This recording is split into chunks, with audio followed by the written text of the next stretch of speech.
Ito yung mga kaganapan ngayong Father's Day. Since nag-crave siya ng Japanese food, pumunta kami dito sa Ogetsu Hime, dito sa SM Aura.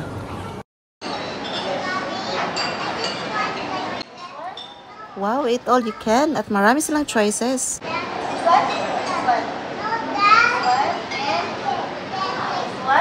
Itong si Christoph, naku, halatang gutom na naman. Kaya ayan, excited na siya. Ang dami-dami na niyang tinuturo. Expected na maraming tao ngayon, kaya nakapila kami. Sana mabilis lang ang pila kasi medyo mainit dito sa labas. At may naiinip na. So ayan, mabuti naman, may bakante na at makakapasok na kami.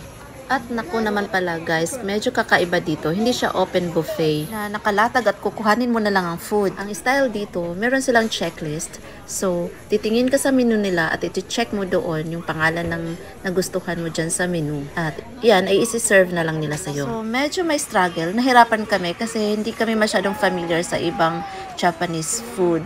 So, mabuti na lang si ate, tinulungan niya kami. In-explain niya sa amin kung ano yung nasa menu para makapamili kami ng maayos. At mabilis din naman ang serving, kaya maya-maya lang andyan na yung food namin. At ready na kaming kumain.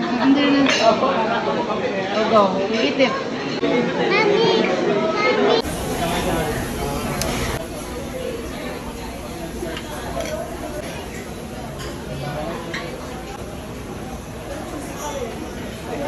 Yun.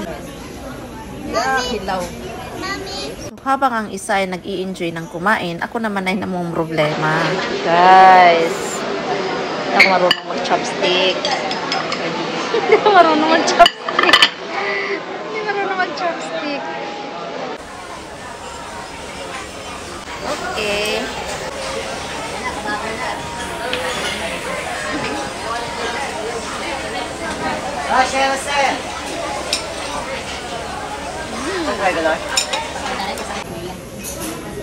Konti lang. In fairness, ang yummy-yummy ng mga food. So cute. Yeah, go. Ano to, Ben? Ano yan? Pwede ba sa akin yan?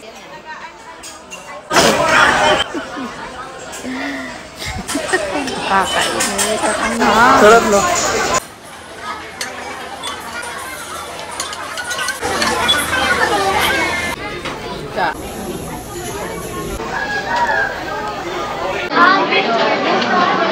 Paano ba kinakain ng rice? Paano ba kinakain ng rice? Ito?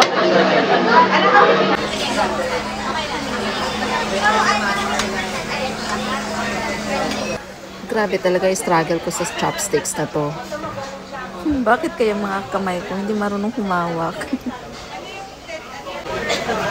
Small.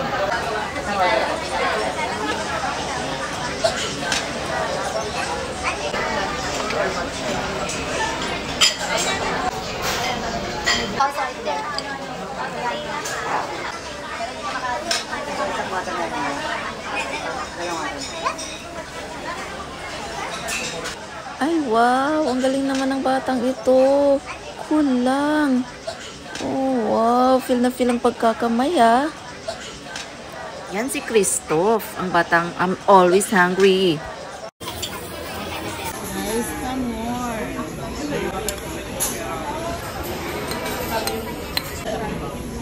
Busog na ako. Bawal ang leftovers, kaya kahit busog ka na, sige, kailangan mong ubusin ang nasa lamesa.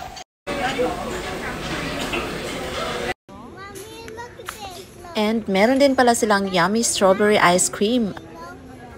At pwede ka rin magpakasawa sa shakes at juices nila.